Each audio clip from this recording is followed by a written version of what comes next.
Nós precisamos muito entender que no momento que nós nos encontramos, ao longo de toda a vida, a necessidade de se amar, ela é uma jornada essencial, intransferível, de responsabilidade toda nossa. Mas sobretudo em momentos de profunda dor e de crise, esse alto amor representa aquele sol que brilha no meio de uma madrugada escura, parecendo que não vai ter fim a dor, apontando para a gente que sim, que nossas experiências anteriores nos fortaleceram, que criaram uma certa trilha de saída das angústias e que agora, relembrando ou lembrando das pessoas que nos amam, nós podemos encontrar um caminho de volta. Então o alto amor é sempre algo que nos resgata de nós mesmos, porque muitas vezes nós somos o pior acusador, o mais exigente, o que mais se culpa, o que mais se pune, aquele que menos consolida na alma a compaixão, a autocompaixão. E nesse movimento eu chamaria de alfabetização da alma humana. Vivemos uma sociedade em que, em meio a tantas máquinas e tantas transformações tecnológicas, ironicamente, amorosamente, ironicamente, nossas emoções, o nosso alto amor, o desenvolvimento de nossas competências emocionais são essenciais para que nós possamos enfrentar esse mundo. Afinal, as tecnologias podem mudar muito. De tentar fazer o fogo a mandar pela SpaceX alguém para Marte, são os mesmos homens e mulheres com as mesmas emoções, as mesmas necessidades que precisam desse alto amor para se construir com eficácia nessa jornada da existência humana. Quando a gente aceita esse lugar, a gente aceita por vários motivos. A gente aceita porque alguém disse pra gente que aquele era o nosso lugar e a gente acreditou porque essa pessoa tem muita importância na nossa vida afetiva. Essa pessoa nem sempre disse por maldade, pode ter dito por perversidade, mas pode ter dito tão somente porque também escutou e assim entregou pra gente. Não significa dizer que entender que por mais que a gente tenha uma pessoa, esse lugar não nos pertence e sair desse lugar não é trair a confiança dessa pessoa, é muito pelo contrário. E além de onde ela foi para mostrar a força que ela teve nos capacitando de ir além. Mas talvez exatamente esse mergulho dentro de nós não seja feito porque a gente constrói, por exemplo, essa SpaceX, essa espaçonave que quer ir para Marte aí de Elon Musk. A gente tem, por exemplo, manuais para mexer num ferro de engomar, por exemplo, né, que tem poucas funções. Manual deste tamanho, um celular gigantesco, num carro idem. E o manual dos mecanismos emocionais? Por que a gente não lê para saber como é que funciona? Talvez a gente não queira fazer essa viagem para cima porque a gente se recusa a fazer a viagem primeiro para baixo. Para o lugar mais visitado do mundo, que tem mais turistas no planeta, mas que ninguém tira selfie para mostrar quando tá lá, ninguém carimba o passaporte, que não é Paris, não é Miami, não é Nova York, não é Rio de Janeiro, não é Salvador, mas é o fundo do poço. O fundo do poço é esse lugar que todos nós visitamos, mas ou negamos porque a gente se embriaga, a gente foge, a gente não quer sentir as dores do parto de um novo ser. E aí, nesse processo, a gente não dá esse mergulho que ao mesmo tempo impulsiona para o crescimento. Esse alto amor, que é tão necessário para todos nós, passa por encontrarmos-nos nesse lugar tão difícil de viver. Os lugares, as noites escuras e sombrias, as noites solitárias e chorosas no quarto, sem um testemunho de absolutamente ninguém que não seja o próprio Deus, esperando que nós façamos aquilo que nos cabe fazer, porque Ele, de forma elegante e gentil, não irá fazer aquilo que nos cabe fazer, porque seria infantilizar o próprio filho, a própria filha, esperando que a gente enxugue as lágrimas, que a gente ressignifique as dores e que a gente, a partir daquela experiência, se transforme numa pessoa mais capaz e que a gente consiga, a partir daquela experiência, construir novas possibilidades, de tal modo que, como na imunização, por exemplo, a imunidade de uma vacina como a da Covid, ela serve para duas coisas quando você toma uma vacina. Uma, para que você não atrai, não se contagie com o patógeno. E dois, caso você se contagie, os efeitos sejam bem leves. Do mesmo jeito, a imunidade emocional. A gente pode, às vezes, nem passar pelo ambiente de dor, ou se passar, porque nós nos imunizamos, nós desenvolvemos competências e habilidades, aquelas dores são sentidas com menos força, nós temos muito mais capacidade de reação. É esse o grande projeto de todos nós, ao desenvolvermos ao longo da nossa vida essas competências emocionais tão essenciais para a nossa existência e que devem começar na escola. Não somente na família, que também começa, mas a escola também tem um papel fundamental de construir. Você sabe, né, que agora as habilidades do século XXI, apontadas pelo Fórum Econômico de Davos, incluem 8 soft skills entre os 10, ou seja, 8 são habilidades emocionais, competências que nós temos que desenvolver para poder navegar num mundo cheio de transformações e de ondas nem sempre previstas, como agora o que está acontecendo no mundo com a Covid. Ou seja, desenvolvendo essas competências, quando acontece as intempéries da vida, o nosso barco continua navegando. Acreditar que o mundo vai ser sempre calmo, que o mar vai ser sempre calmo, e só assim, com condições de navegação, é que eu vou colocar meu barco na vida, é ficar sempre parado na praia.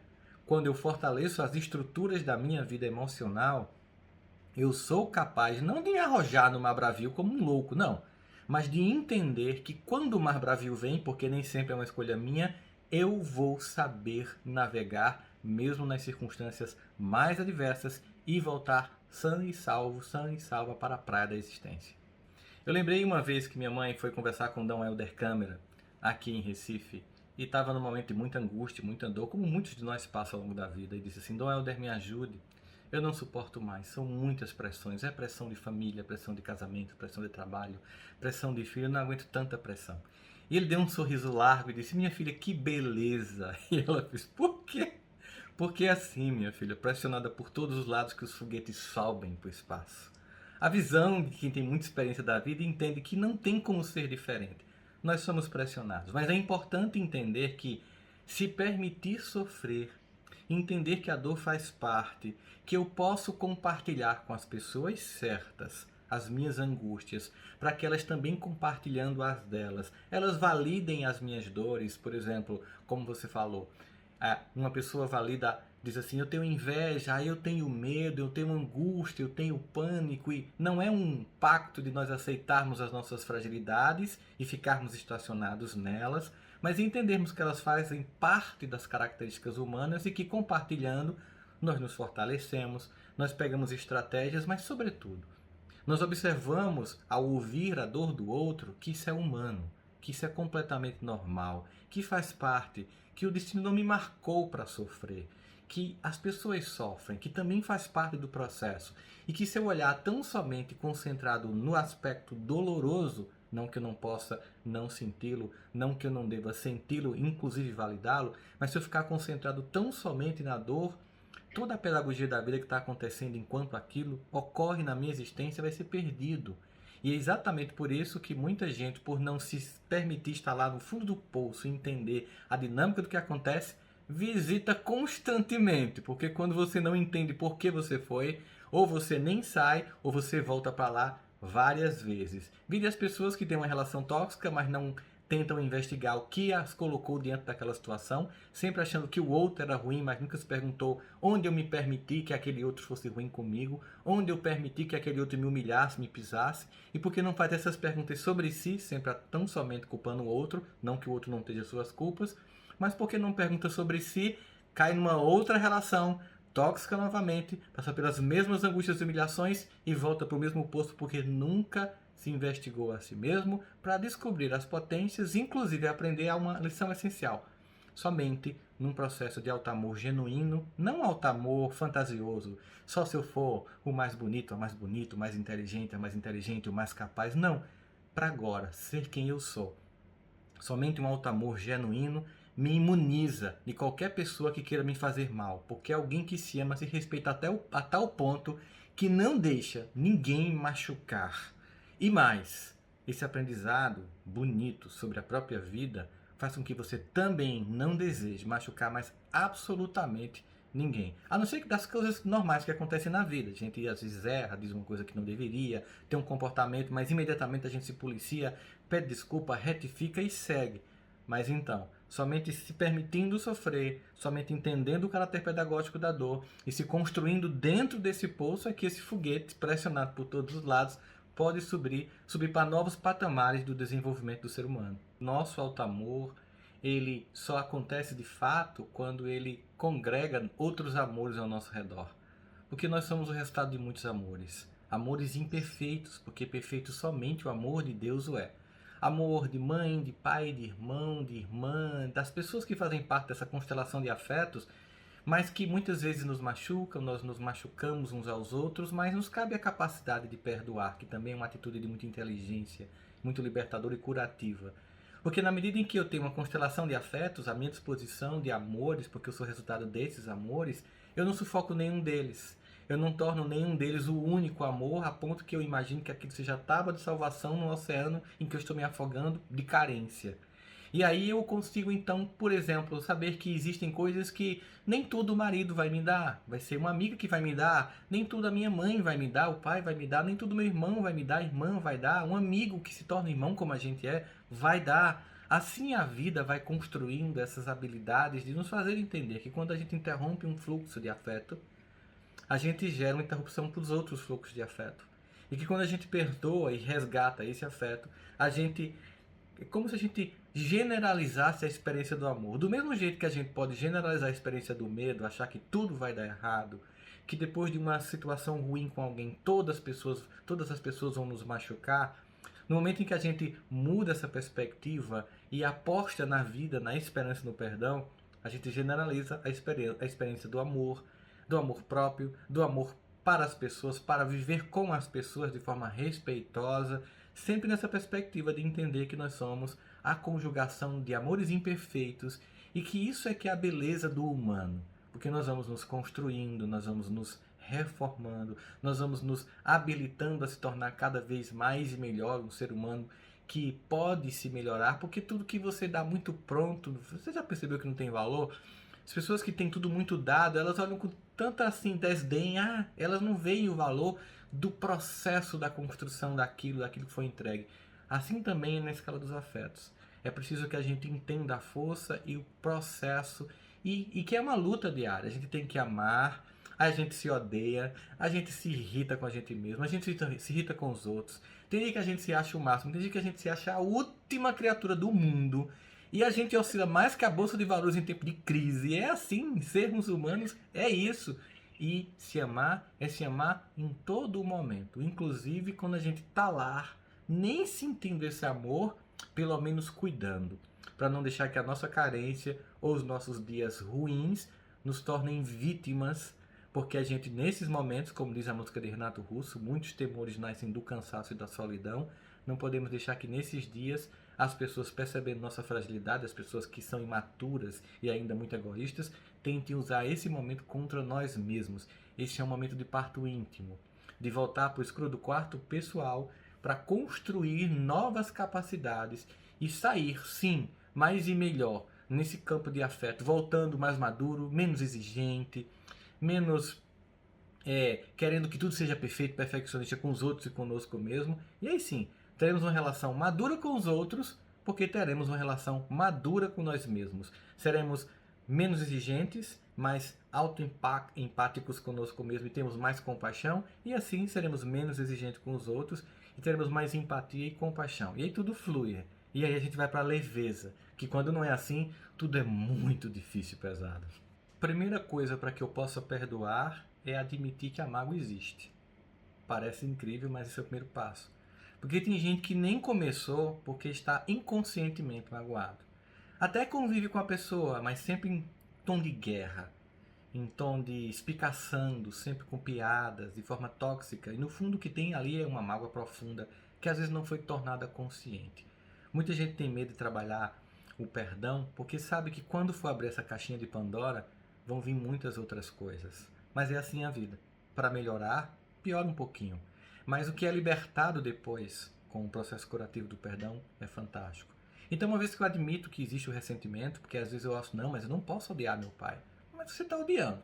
Não pode, mas está odiando. Somente quando você admite que odeia, que você pode simplesmente encarar esse evento e agora vou perdoar, porque eu estou odiando alguém que é importante na minha vida. E claro, no seu tempo. Não existe uma receita de bolo. Você não pode comparar vidas, nem o processo dos outros. É no seu tempo, do seu jeito. Só tem uma regra. O que você não pode, o que você não deve, é se estacionar no ressentimento. Porque a grande vítima será você. Então, quando falamos de perdão, não é absolver o outro, não é concordar com o que o outro fez, não é dizer que o outro estava certo, não é dizer que nós não fomos machucados. O ressentimento, ele fala de um lugar da vítima que diz que sim, eu fui machucado, eu fui machucada. Então é importante que ele tenha o seu lugar, que tenha a sua voz, mas que a gente não estacione. Como todos os sentimentos, nós passamos por ele. O problema é sempre quando a gente fica. O que acontece com a água parada? Ela apodrece. O que acontece com a roupa que a gente não usa? Ela se esgasta. Um carro que a gente não liga, ele se quebra. É engraçado, imagina, gente, então, vou deixar meu carro aqui parado que ele não vai ter problema. Não, ele tem problema porque não foi usado. Assim, os sentimentos, eles precisam ser usados, eles têm que passar por nós. Eu posso ter ódio profundo, mas eu não devo ficar nesse lugar. Eu posso entrar em pânico absoluto neste momento, mas eu não devo ficar nesse lugar. É humano sentir isso. É humano sentir esse ressentimento quando somos machucados. Mas também é humano se resgatar e não se definir a partir do evento de dor. A grande questão do perdão é dizer para você o seguinte: eu não vou mais lutar contra um passado que deveria ter sido diferente na minha opinião, mas não foi. Não vou mais tentar torturar o passado, nem as pessoas do passado que me fizeram sentir algum tipo de dor. Não vou me definir a partir dessa experiência, senão, por causa disso, vou ficar presa ao passado e essas pessoas por muito ressentimento, inviabilizando o meu presente e impossibilitando a construção de um futuro diferente. Perdão, então, é curativo, perdão, então, é libertador, perdão, então, é algo que resgata o meu próprio auto-amor, porque somente alguém que é capaz de perdoar, porque ela também aprendeu a se perdoar, é capaz de se amar. É algo que, de fato, liberta um potencial imenso da alma que está reprimido por ressentimento, que é sentir novamente, ressentir algo que já doeu naquele momento, mas sempre respeitando o seu tempo e o seu processo. Você pode sentir tudo isso, mas você não deve permanecer neste lugar. Possa ser que a pessoa que eu esteja perdoando nem consciência tenha do erro que cometeu. Mas e daí? Eu vou passar a minha vida sendo definido por esse evento e por essa pessoa? Perdoar é recuperar o poder de administrar e gerenciar as próprias emoções e a própria vida. E entenda, a mágoa entrega o controle remoto da tua existência para o outro. No perdão, você recupera ele e passa a dar play no que você quer, pausa no que você quer, avançar o que você quer e recuar o que é preciso. Nesse movimento da alma, eu vou entender muito claramente que tem pessoas que vão morrer egoístas. Sabe uma coisa que eu achava muito engraçado? Quando a gente estava trabalhando o perdão com um paciente depois de muito tempo, eu alertava, ó, cuidado. Quando você for perdoar, não crie expectativas sobre aquele ou aquela a quem você vai perdoar. Você pode até perdoar sem comunicar a pessoa. Porque tem gente que nem maturidade para uma conversa de perdão tem. Mas alguns insistiam. E o que acontecia gritantemente? Chegava lá, fulano, eu vim te perdoar. Como assim? Eu nunca fiz nada com você. Aí a pessoa odiava duas vezes. Odiava porque a pessoa fez e odiava porque a pessoa negou. Então, muitas vezes, nós temos que entender que o perdão é um processo muito interno, nosso, que pode ou não ser comunicado para o outro. Muitas vezes nós vamos perdoar alguém que nem mais está aqui, mas que nós necessitamos perdoar, nós necessitamos revisitar esta relação, ressignificar esse lugar, entender o que foi possível ser dado, entender que eu não posso violentar o passado, mas eu posso no presente construir um futuro diferente. Sem o perdão, toda a minha capacidade de agora ter uma resposta para a vida é inibida. Sabe, tinha pacientes que iam fazer concurso e muitas vezes eram aqueles que ensinavam a todos os amigos e amigas e todo mundo passava menos a pessoa. Por quê? Porque quando ela chegava na prova, ela não estava só. Ela chegava na prova dizendo intimamente: eu vou mostrar para você que me machucou, para você que me humilhou, que eu vou vencer. E na hora em que você tem que ter a mente livre para simplesmente responder as questões, a grande questão da vida não estava sendo respondida ainda. O X do perdão não tinha sido marcado e por isso todas as questões ficavam escuras e você não conseguia entender que a grande prova da vida é antes e que aquela era só uma, como outras tantas que viriam. Quando a gente consegue marcar esse X do perdão, a gente de fato cancela o ressentimento, não a memória. A gente não esquece, porque a gente tem que lembrar do que aconteceu para não perder o aprendizado. Perdoar não é esquecer. Perdoar é não ter mais a dor que aconteceu quando o evento se deu. E claro, às vezes a dor até fica, mas ela não te define. Porque você perdoa a pessoa, mesmo que a dor do evento ainda permaneça inscrito na sua alma. De todo modo, sempre lembrar. Tentar manter o outro como vítima, mas tem uma questão fundamental sobre o perdão que eu acho que é importante ser dita. Muita gente não perdoa não é porque não pode, é porque não quer. E esse não querer muitas vezes é inconsciente. E qual é esse querer inconsciente? É que ao longo da minha vida eu sempre usei essa pessoa ou essas pessoas como a justificativa para meu fracasso. quando faz muito tempo que, na verdade, o meu fracasso tem a ver com as minhas escolhas atuais. Mas é sempre bom, quando eu fracasso, dizer a culpa é de fulano, a culpa é de cicrano, a culpa são dessas pessoas. Então muita gente não perdoa porque não quer perder o álibi, a desculpa da fragilidade que se coloca na própria vida. Perdoar muitas vezes significa finalmente não ter mais a quem culpar e assumir a responsabilidade pela própria existência. Muitas pessoas têm um medo imenso da autonomia. Se perdoe se ainda você não conseguiu perdoar. Se perdoe se ainda não chegou seu tempo, mas não se paralise nesse sentimento.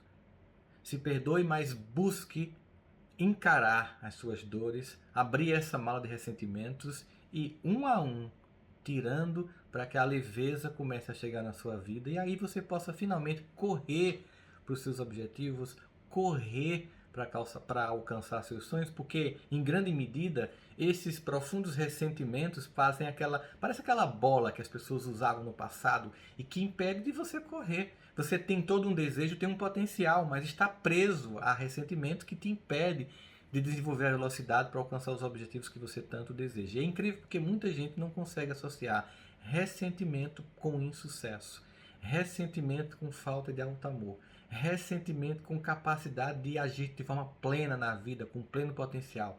Porque, não, isso é só mágoa, como se fosse uma coisa menor, e é tão forte. E hoje em dia tem tantas evidências do quanto adoece, quanto contribui para o desenvolvimento de problemas cardíacos e neurológicos. Não afeta somente o corpo, afeta a alma, afeta todo o nosso ser. E então, a libertação também é proporcional. Vai libertar não só nossa alma, mas também nosso corpo e todo o nosso ser.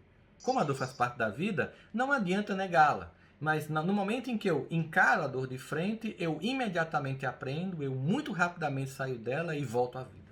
É esse o sentido de gostar de falar da dor, é entender que eu aprendo com ela e não posso negá-la. Eu vou viver essa experiência, vou me construir a partir dela. Do mesmo jeito que quando um osso quebra, o calo ósseo que vem depois é mais forte do que o próprio osso antes, assim é a dor. As experiências traumáticas nos transformam em um ser capaz de fluir ao longo da vida, construindo toda a nossa potência. E isso é essencial na nossa vida. Sobre a autenticidade, eu lembro muito quando Caetano diz: não leve o personagem para a cama, não leva para casa. É claro que, como Jung coloca, nós temos personas, nós temos, por exemplo, a forma como eu me comporto no trabalho, numa palestra, é diferente de como eu me comporto na intimidade do meu lar, né? Mas você tem que entender que isso são variantes de você mesmo e não uma identidade paralela, que você começa a acreditar mais nela do que em você. É quando as pessoas se perdem.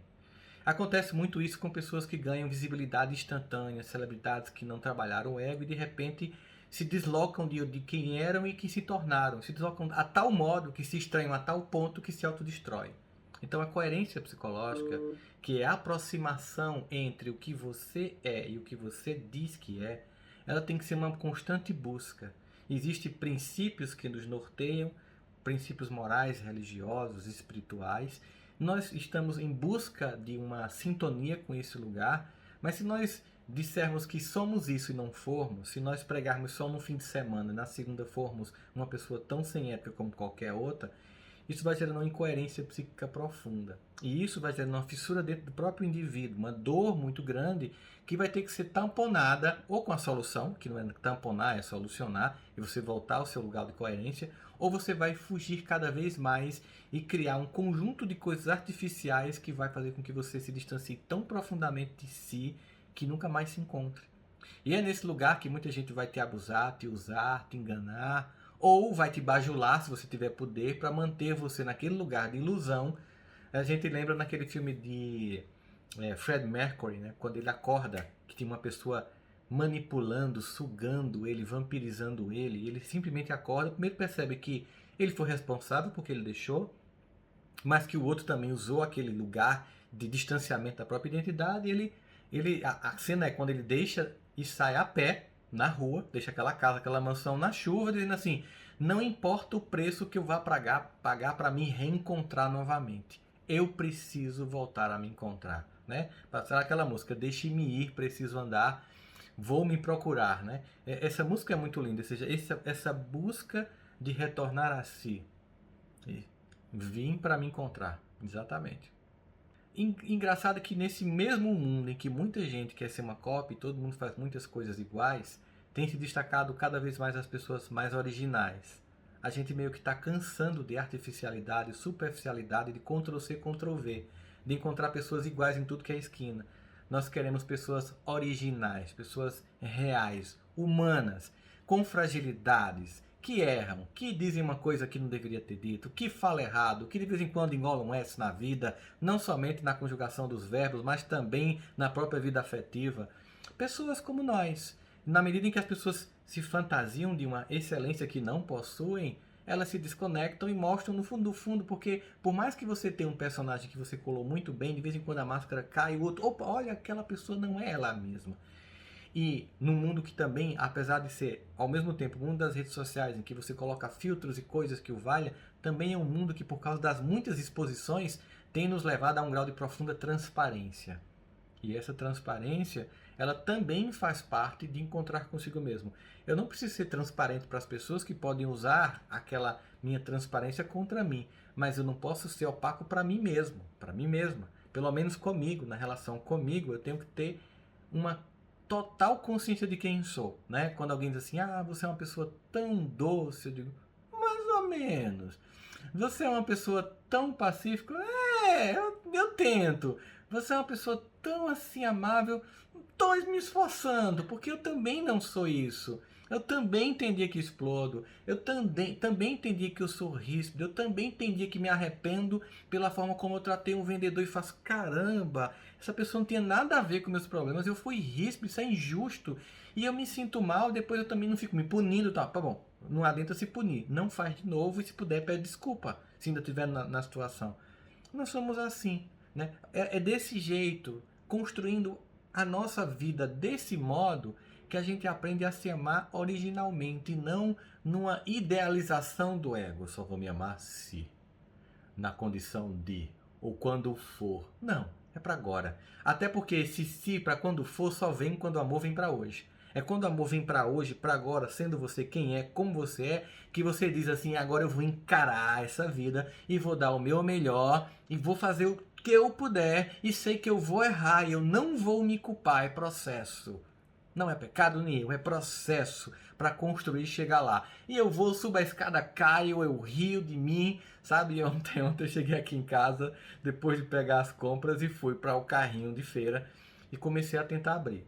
Depois de 1 minuto, insistindo profundamente, já revoltado, eu percebi que eu estava usando a chave de abrir o apartamento para abrir o carrinho de feira. Uma chave bem menor, diga-se passagem. E eu fiz, tá bom, Sandra. Tudo bem, faz parte. Quem nunca fez isso? Quem nunca tentou abrir uma chave com outra, né? Isso é humano, é normal. Você vai se maldizer, vai se criticar. Não. Agora você identificou o problema, pegue a outra chave e coloque. Só que eu fui dizendo isso em voz alta. E peguei o carrinho e fui dizendo, tá vendo? Isso é tão normal. Foi resolvido. Você está indo pro carro, a Janine no carro. Tu tá conversando com quem? Comigo mesmo.